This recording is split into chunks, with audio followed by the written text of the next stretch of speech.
একেবারে দলীয় পতাকা হাতে তুলে নিলেন তৃণমূল কংগ্রেসের, অর্থাৎ তৃণমূল কংগ্রেসে যোগ দিলেন তাপসী মণ্ডল। তাপসী মণ্ডল আপনারা জানেন 2016 বিধানসভা নির্বাচনে সিপিএম এর টিকিটে জিতেছিলেন তিনি, তৃণমূল প্রার্থীকে হারিয়ে।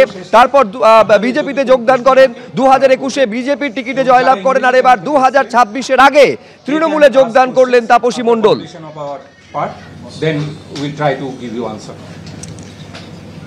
আজকে অত্যন্ত আনন্দের যে আমাদের বিধায়িকা তাপসী মণ্ডল মমতা বন্দ্যোপাধ্যায়ের উন্নয়ন যজ্ঞে আজকে সামিল হচ্ছেন। তার কারণ বাংলায় রিয়েলিটি হচ্ছে বাংলার মানুষের হৃদয়ে রয়েছেন মমতা বন্দ্যোপাধ্যায়। মানুষের আস্থা, বিশ্বাস, ভরসা হচ্ছে মমতা বন্দ্যোপাধ্যায়।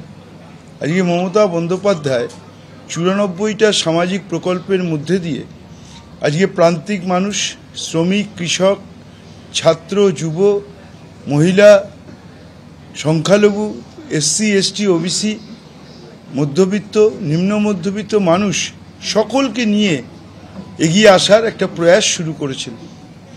দীর্ঘদিন 34 বছর বাম জামানায় বাংলা পিছিয়ে পড়েছিল। আজকে এই 13 বছরে মমতা বন্দ্যোপাধ্যায় আজকে বাংলাকে এগিয়ে নিয়ে চলেছেন। তাই আজকে সর্বক্ষেত্রেই বাংলা প্রথম স্থান দখল করছে। তাই একজন মানুষের সেবক হিসেবে তাপসী মণ্ডল তিনি চিন্তা করেছেন যদি মানুষের পাশে থেকে মানুষকে কাজ করতে হয়, মানুষকে এগিয়ে নিয়ে যেতে হয়, তাহলে মমতা ব্যানার্জির আদর্শ অনুপ্রাণিত হয়ে তার কর্মযজ্ঞেই সামিল হতে হবে। তাই তিনি আজকে আমাদের তৃণমূল কংগ্রেসে তিনি যোগদান করলেন। এরপর আমি ধন্যবাদ অরূপদা। এবার আমি তাপসী দিকে বলবো কিছু কথা বলার জন্য। তাপসী। নমস্কার, আমি তাপসী মণ্ডল, বিধায়ক হলদিয়া, 209 হলদিয়া বিধানসভার বিধায়ক। আজকের প্রগতিশীল এই বাংলার মাটিতে যেভাবে বিভাজনের রাজনীতি চলছে, আমরা দেখছি যে সেই বিভাজনের রাজনীতি বাংলার মানুষ প্রত্যাখ্যান করেছে।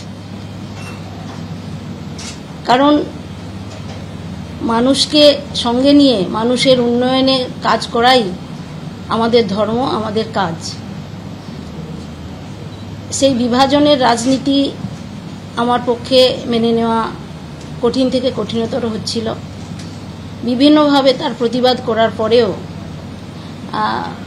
তার কোনো পরিবর্তন হয়নি এবং সেভাবেই বাংলার মাটিতে বিভাজনের রাজনীতি চলছে।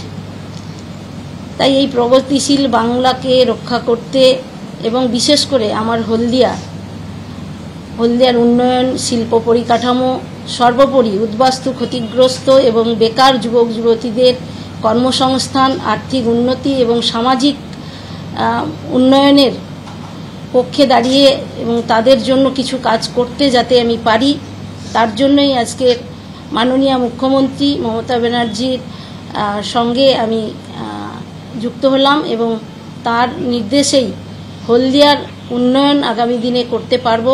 শুধু হলদিয়া নয়, হলদিয়া সহ পূর্ব মেদিনীপুর জেলার সামগ্রিকভাবে এই বিভাজনের রাজনীতি বন্ধ করে প্রগতিশীল রাজনৈতিক প্রেক্ষাপট প্রতিস্থাপনের জন্য সচেষ্ট হব এবং সকলে মিলে বাংলার মানুষের সমস্ত স্তরের মানুষকে সঙ্গে নিয়েই আমরা আগামী দিনে একটা সুন্দর বাংলা তৈরি করব এবং এটা অব্যাহত থাকবে, এই উন্নয়নের ধারা অব্যাহত থাকবে, এই আশা রাখি আমি।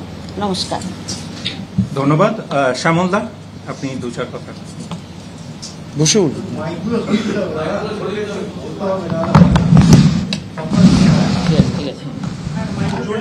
একটু জোরে বলুন তাহলে। নমস্কার, আমি শ্যামল মাইতি।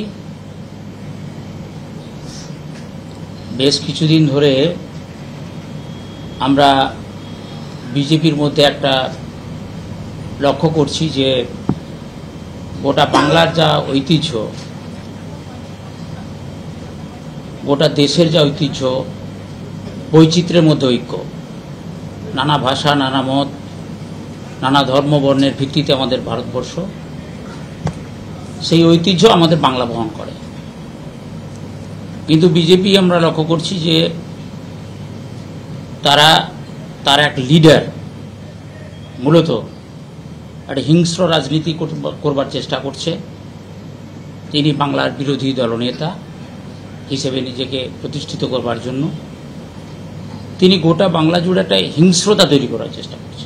একটা বিপদ বাংলায়, আবার দাঙ্গা বাঁধতে চলেছে। তিনি চাইছেন যে একটা দাঙ্গা বেঁধে যাক, এরকম একটা পরিবেশ তৈরি করতে চান। এ বিষয়ে ভারতীয় জনতা পার্টি নেতৃত্বদের বারে বারে বলবার চেষ্টা করেছি, আমিও বলেছি, আমাদের বিধায়িকা বলেছে, কিন্তু সেখানে কোনো সদুত্তর আমরা পাইনি।